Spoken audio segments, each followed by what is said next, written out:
asxaabay ani hal mid aad kala talina wiliga inta adduunka saaranta qof bin aadan ha barin walaalka ha ahaado abtiga ha ahaado adeerka ha ahaado wallaahi oo billaahi oo talaa inta qof bariyaysid oo islaada qof aan wax ku soo diraayo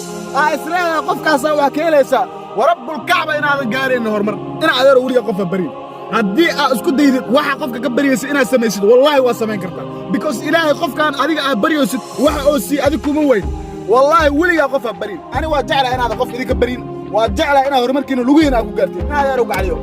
mid kale idin sheegay waxa waay ina adeer hal mid idin sheega wiliga daarto qof wax ka sugayo waa qof aan waxba qabsanin oo meelna aan ka kicino noloshiisana horumar gaarsiino guriga iska dhax jiifo horumarna aan gaarin waxna qabsanin waraadaas fiicanaysid almiina wax qabso ka dib saaco nin aan waxba haysanino shidka taagano qoor kala cara taagan intuu gabar islaameed jukaasado hadhow reerkiisu wuxuu leeyahay igu dar war haddii gabar lagugu daro xaggee geenaysa war gabar lagugu daray adigaba lagugu daray walaalow maxaa u taraysaa waxaa artaa guriga hooyada dad badan oo ogahay in qayb lagaaga gooyo dhinac kale aad degtid waryaa axmed ii sheegaa